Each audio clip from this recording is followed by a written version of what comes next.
Very good morning to all my dear students. Welcome to GC Tech Hub CS tutorials. First of all, I wish you all a very happy Diwali. May this coming year be very happy and prosperous for you all.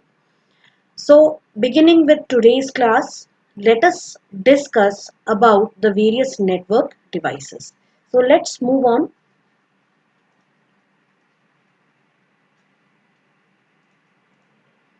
So various network devices. Now what are the network devices? There are various devices which we need on a computer network to enable a network to work in a proper way so that any person with any configuration of hardware can access internet, and not only internet but he can also communicate with any other person who is also connected to the same network but having a different configuration for the hardware. And not only that, even it makes the communication, it enables communication between devices following different types of softwares, different types of network operating systems, and sometimes even different protocols. So network devices provide connection at various levels. So we will see them one by one. At the lowest level, we have the NIC, that is Network Interface Card.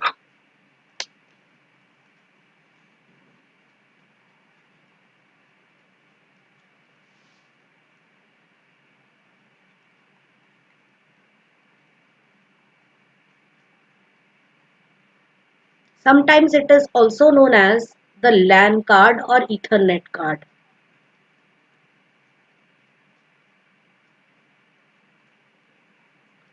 So this NIC or network interface card, it is used for communicating, or it is used for connecting our computer with the rest of the network.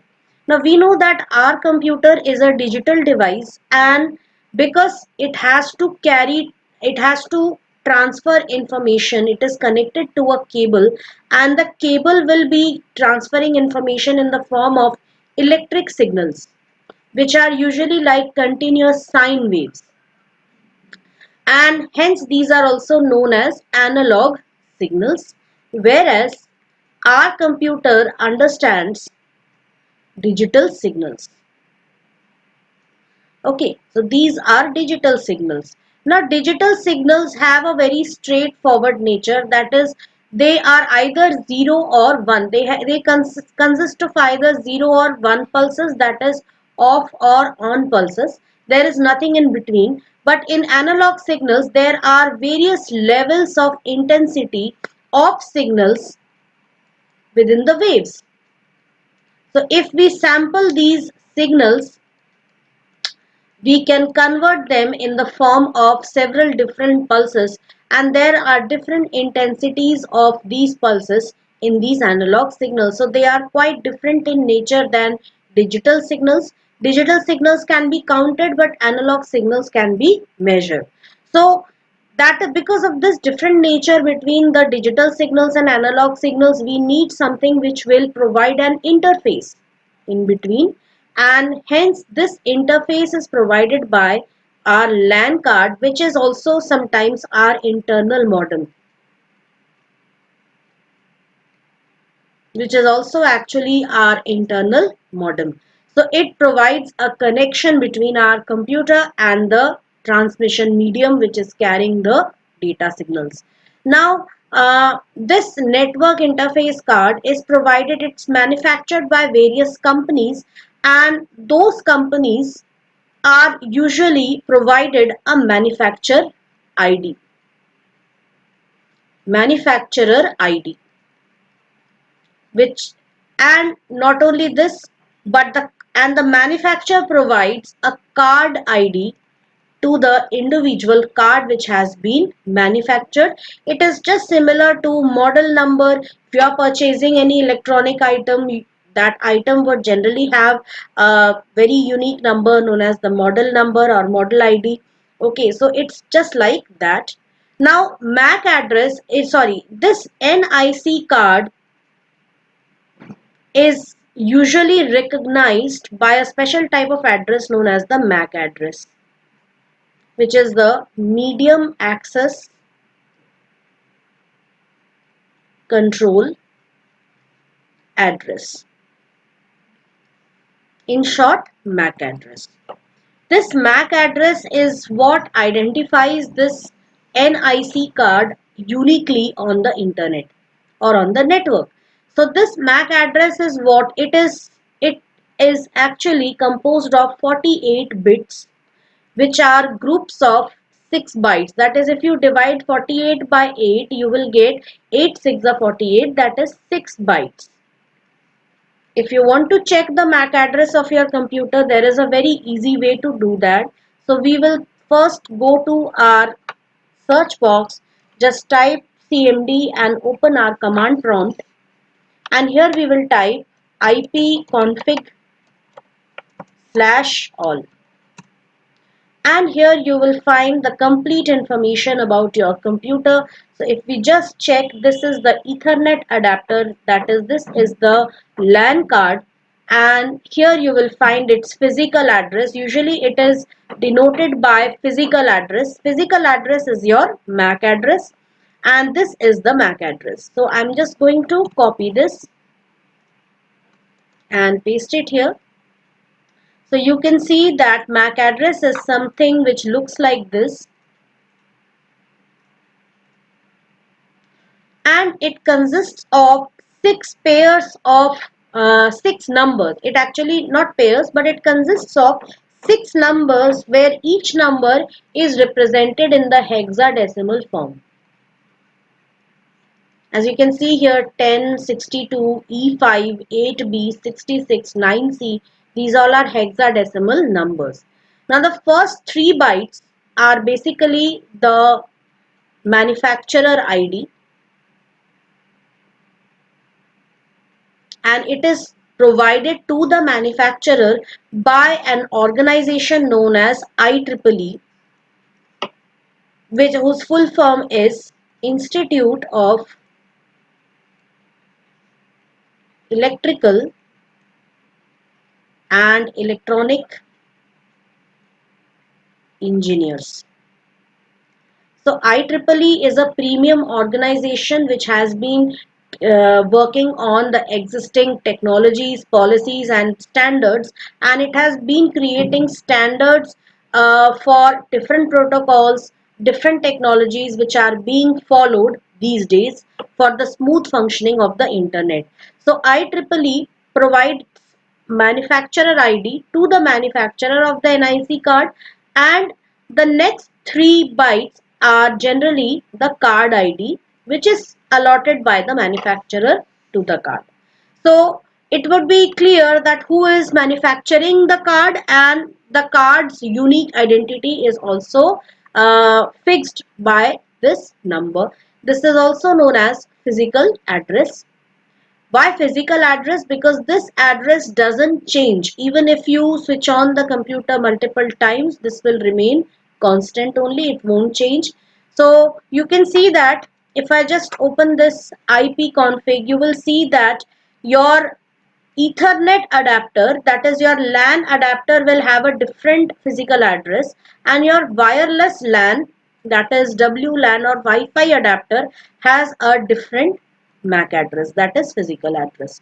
That is because I am working on a laptop, and a laptop usually has 2 ports. One is the LAN port. If I want, I can connect an Ethernet cable and access internet or the network from here. And the other one is a built-in Wi-Fi adapter, which has a built-in antenna and a transceiver and a receiver, which receives radio signals from the Wi-Fi hotspot, which is my Wi-Fi router modem. So this is your physical address, and NIC, that is network interface card, usually has this physical address.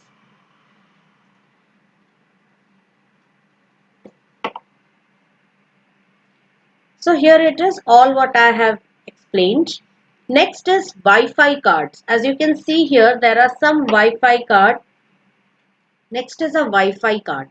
The exact same reason why I am able to access internet without attaching any cable to the laptop. That is because of a built-in Wi-Fi card.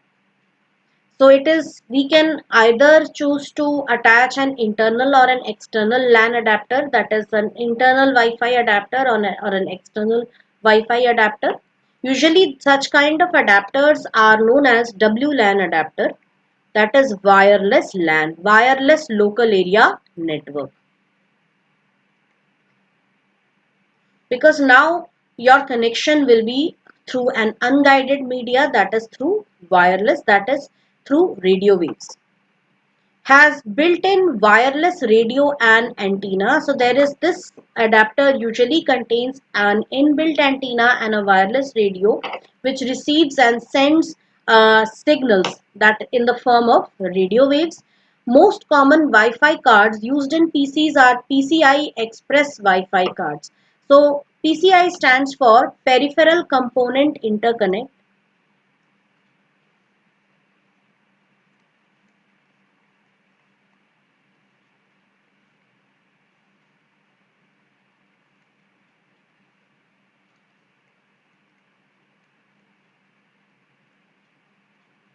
Peripheral component interconnect, that is for our motherboard has different slots which allow us to just attach different peripheral devices to it, like our RAM chip, that is a peripheral device, so we attach it on a PCI card, PCI slot on the motherboard of our computer.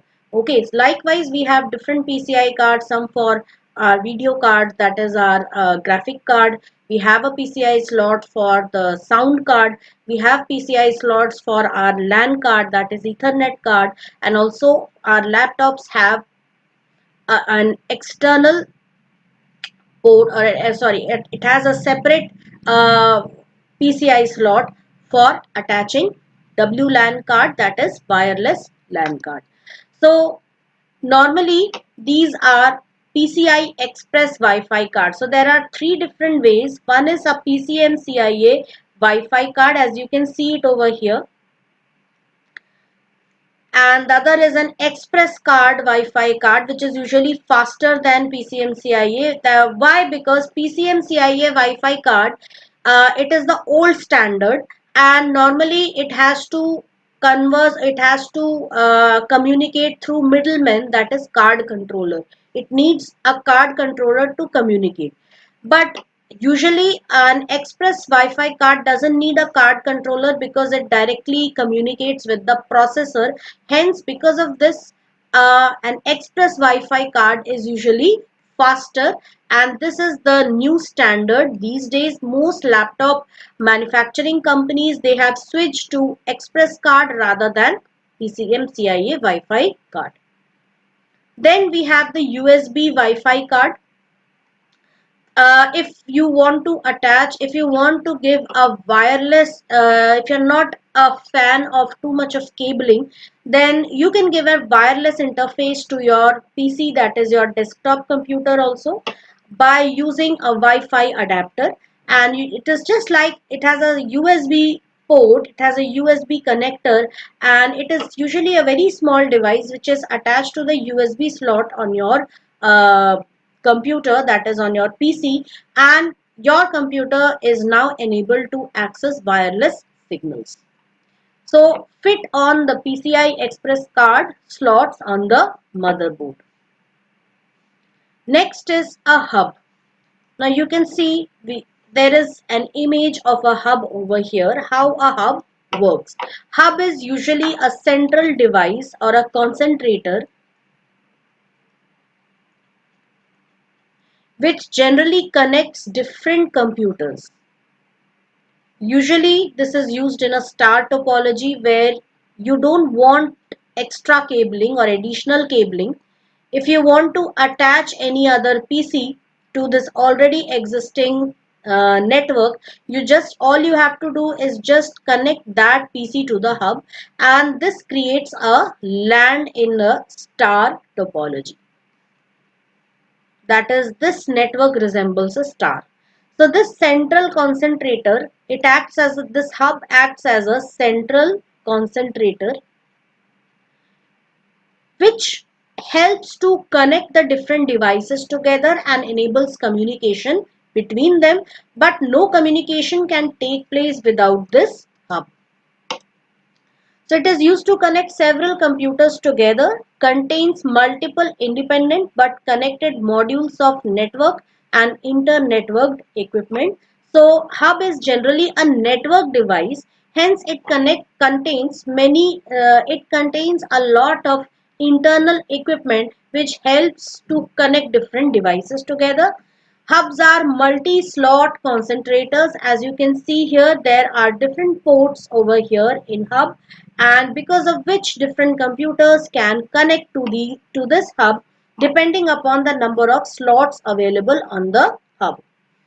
Number of multi-port cards can be connected to provide additional access as network grows in size. So either if the network grows in size, you can attach another box to it, and you can connect the two box together using this port.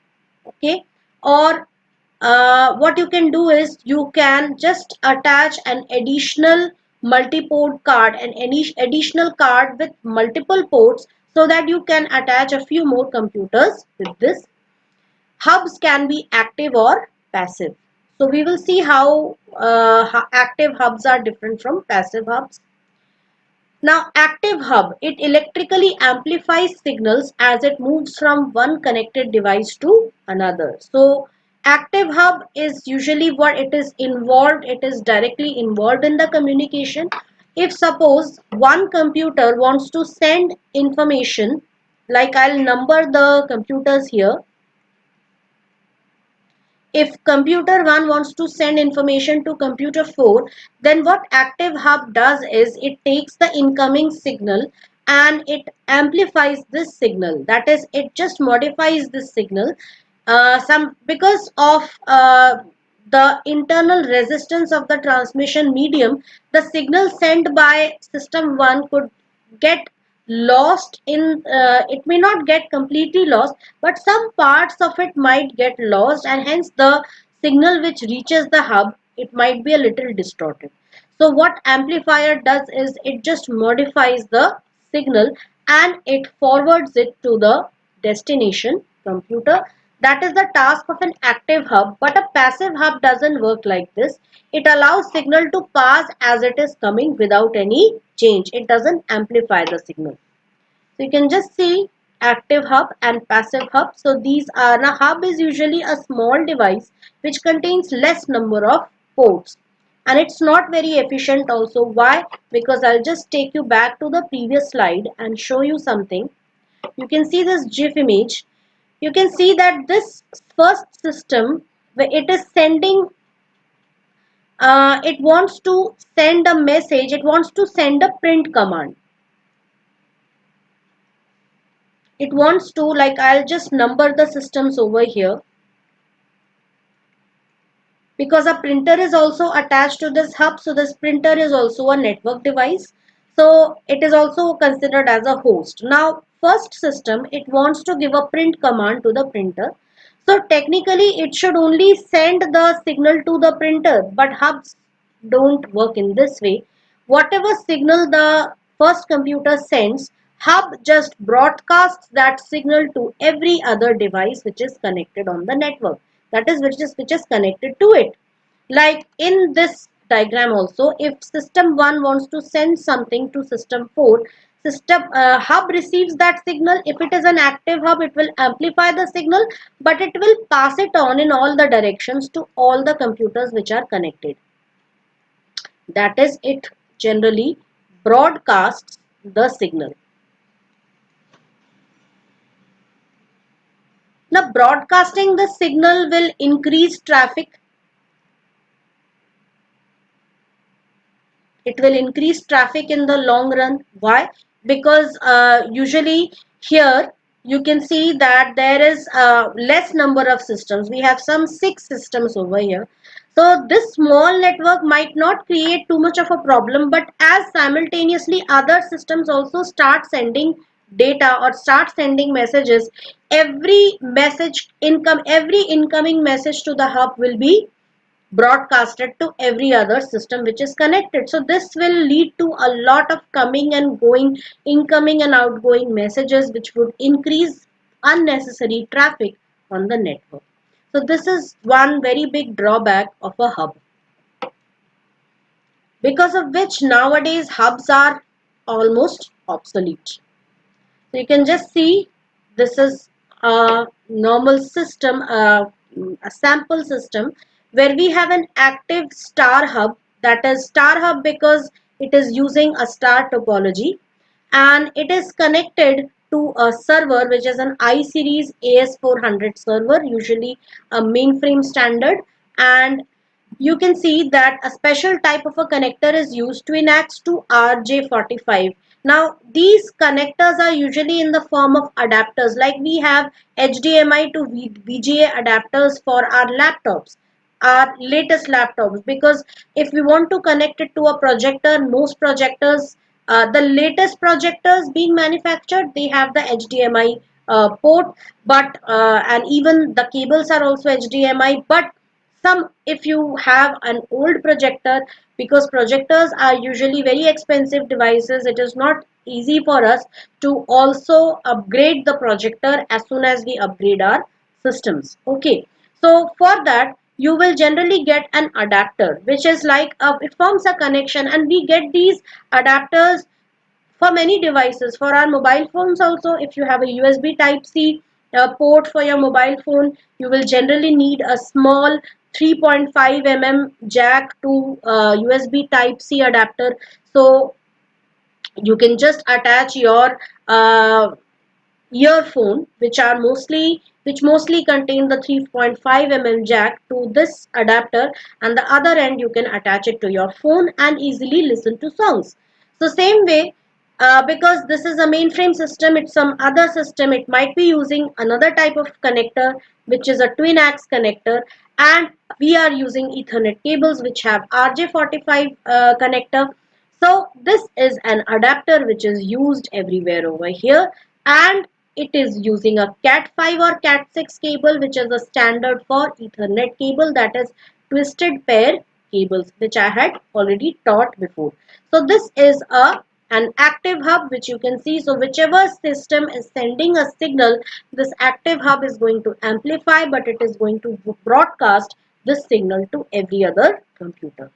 So students, here you can see what is a hub, and this is a passive hub which only broadcasts the signal, it doesn't amplify it. So how a hub functions, we have already seen. It can forward anything like email, word processing, documents, spreadsheets, graphics, print requests, and so on. So it will just receive it over one port from one host, and it will forward it to all the other ports. Ports are the openings through into which we connect a computer, that is the slots. And so as many slots is it is connected to, it will just forward the signals to those slots. And this way, hub is a device which is very obsolete these days. We don't use hub anywhere. Rather, we have switched to a better device, an intelligent device known as a switch, which we would be discussing in our next lecture. So students, I hope you all understood how a hub functions, how an NIC, that is network interface card, functions, and how a Wi-Fi, what is the role of a Wi-Fi card on our computer, that specifically our laptops. So even our mobile phones, our smartphones also have a built-in antenna. It also has a Wi-Fi adapter, which has, if you just check it in settings, you will see it has a physical address, and that physical address is what it is, the MAC address of our smartphone, and that provides us to, that gives us an interface to connect to the internet through our Wi-Fi modem also, that is which is coming through the digital subscriber line or the cable broadband or satellite broadband. And it also helps us, it has an internal antenna, a SIM card, and an antenna which is generally used to connect to a cell phone network, which are two different types of networks. So we end the class here. Kindly watch my lectures regularly and prepare your notes. So thank you all. See you again in the next class.